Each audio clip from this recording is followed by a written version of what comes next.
પૈસાની તંગી દેવામાંથી મળશે રાહત।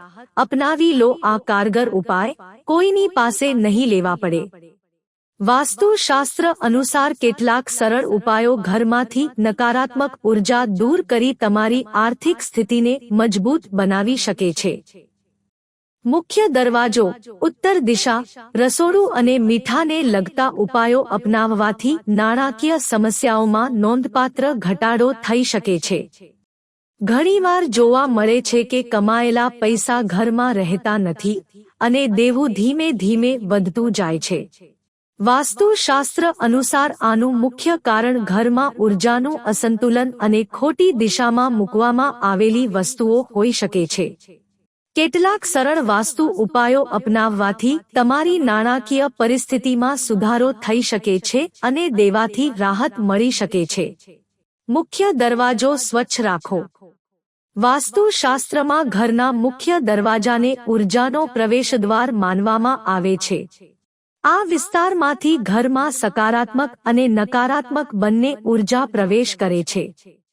ગંદકી અથવા અવ્યવસ્થા પૈસાના પ્રવાહને અસર કરી શકે છે। તેથી હંમેશા મુખ્ય દરવાજો સાફ રાખો।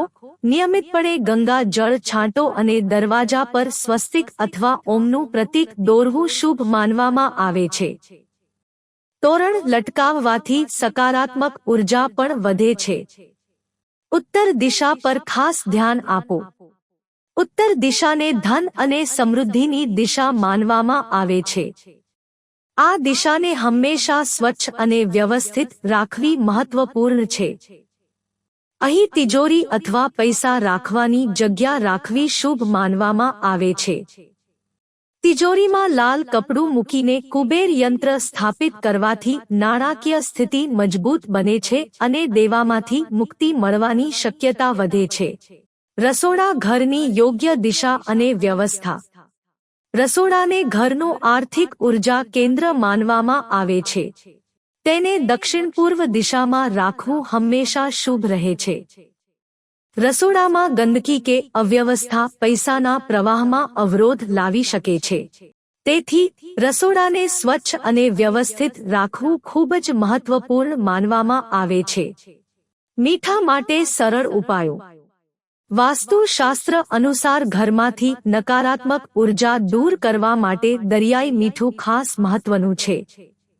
દરેક રૂમમાં મીઠાનો એક નાનો વાટકો રાખવાથી નકારાત્મકતા ઓછી થાય છે।